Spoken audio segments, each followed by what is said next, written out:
Welcome to Daytime Ottawa. I am Derek Fage, your host, and a great show ahead. We're going to be talking storytelling in Wellington West, also cakes, cookies, and beer. But we start off with the biggest news of the day here in Ottawa, and that is the signing of Brady Tkachuk, a 7-year contract. We are joined by Rinkside host from Sportsnet, Kyle Bukauskas. Kyle, this is huge. First of all, thanks so much for joining us. Really appreciate it. And beyond, what an exciting day. No kidding. I mean, home opener against the Leafs. I doubt we're going to see Brady Tkachuk, of course, in uniform, but I do understand he's going to be there at the arena. So that's exciting in itself. But let's talk about this contract and why it should be exciting for the fans here in Ottawa. Well, I think it's some certainty, right? It's been a rocky few years here in this market, as you know, Derek. I mean, a couple years ago, there was some signs of progress getting a guy like Thomas Chabot locked up for 8 years, but it seemed like the Brady Tkachuk contract was the real litmus test and how committed ownership and management was to this rebuild and getting their young stars signed long-term so they can continue to build this team to a point where they're once again contending for a Stanley Cup. And they were able to do that. I mean, it took a little bit longer than I'm sure everyone would have liked, but the most important thing is that Brady is signed. And no, we won't see him in uniform here tonight, but I wouldn't be surprised a week from today, Derek. Erik Karlsson and the San Sharks are in town. Wouldn't that be a perfect time for Brady Tkachuk to make his season debut? Absolutely. And I look at this really as a win-win contract. When you look at the average, you know, as far as Brady's camp is concerned at 8.214, it's great for him. And to get the 7-year contract, I mean, this was very important for the franchise. Absolutely. So there's, as I say, some certainty and just, a little bit of comfort there from the team side. They get term.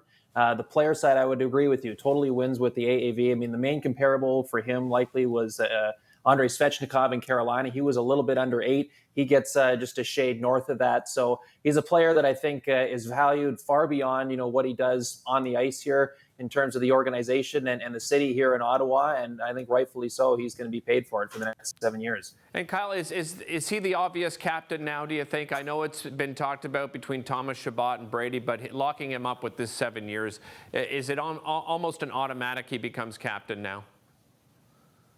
I certainly feel that way. We'll see what the organization ends up doing. Now, I will say, Derek, I don't think you could go wrong with either of the two players. I got a ton of respect for Thomas Chabot and how he approaches things as well. But I think the fact that, they went into last offseason saying it's time to name a captain, right? It's been long enough since we have had one. And then we get to the start of training camp. Brady's not here. And all of a sudden they're pumping the brakes saying, well, we might take a little bit more time, maybe even midway through the year before we name one. It just seemed very clear without them actually saying it that they're waiting to see when Brady would get signed, how long he would be signed for. And now that he's locked up for the next 7 years, I think it's almost slam dunk that he becomes the team's next captain.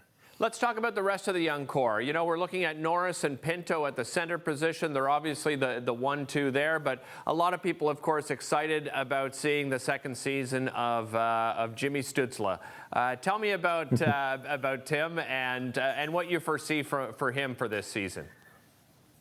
Well, I mean, let's just do like a quick rewind of what his last year was, Derek, right? It was around this time he was first drafted by Ottawa, and then shortly thereafter, there was the hand injury. He had surgery done, the rehab for the couple of months that followed, just to get himself ready to go represent Germany in a bubble at the World Juniors in Edmonton. He logs a ton of minutes there. They were shorthanded to start because of COVID issues. He goes right from that tournament into not even a week of NHL training camp where he's meeting his new teammates, new coaches for the very first time, and then he's thrust into a truncated 56-game season. So it's not a surprise that by the time he got to the end of it, he was a little tired, but he was still finding ways to be dynamic night after night. So now he's got a full off season where he's able to train properly, get a little stronger, a little faster, everything that young players work on doing in between seasons. Now he knows the league. He's going to be playing a lot of teams this year that he didn't get a chance to play last season.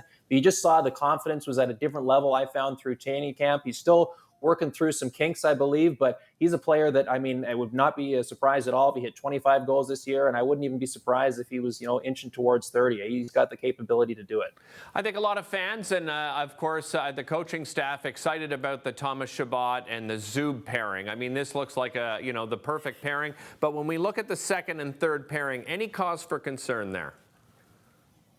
Well, I just think beyond those top two, there's just a lot of uncertainty, Derek, right? Over the course of the summer, it seemed like Michael Del Zotto was the guy they had pegged in to play with Nikita Zaitsev on that second pair. I'm not certain he's even going to play here tonight in the season opener. It looks like he's going to be a healthy scratch. So things change rather quickly there. I mean, they've got a good veteran presence in a guy like Nick Holden. I think Victor Mete has had a really nice camp and showed that he's deserving to at least be in the lineup to start here this season. But there's still just some holes there. And that's all part of this team where they're not at a stage yet where they're contending for a playoff spot. And that's one of the issues that they're going to have to address. I mean, mind you, remember, there's still Jake Sanderson to come, Tyler Klevin to come, and some others developing along the way in their prospect system. So it's not the end of the world that's still an issue for them, but no question, I think that could be one that'll be a talking point throughout the year. Another talking point is going to be goaltending. Matt Murray not starting tonight. I understand it's just, a bad cold. There's nothing necessarily to be too worried about. Forsberg starting, Gustafsson backing up.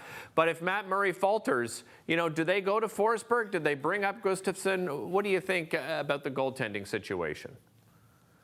Well, the one thing I can say, Derek, is that I thought Matt Murray looked really solid in his appearances in the preseason, which was, I think, the most important thing throughout training camp, aside from trying to get a Brady Tkachuk contract done from an organization perspective. So, no, he's not starting in the opener here tonight, but between him and Anton Forsberg, if they can at least keep the team in the fight every night, then you've got a chance. And I think they've done their job, because that was the problem the first month of last season, is that it seemed like most nights they went into the first TV timeout already down a goal. And it's tough to win in this league when you're constantly putting yourself in that situation. So whether it's Murray, whether it's Borg, I do believe that DJ Smith is just going to ride the hot hand, not worried about who's being paid more, who's got more terms of contract and whatnot. It's simply who's giving him the best results night after night. So yeah. Forsberg will get his first crack here against Toronto, and we'll see where it goes. Yeah, really looking forward to it. I told you off camera, I just bought my tickets for the home opener, so looking forward to it, and I know you are as well. Thanks for joining us, Kyle. Great. Enjoy tonight. All right, thank you. We'll be back with more Daytime right after this.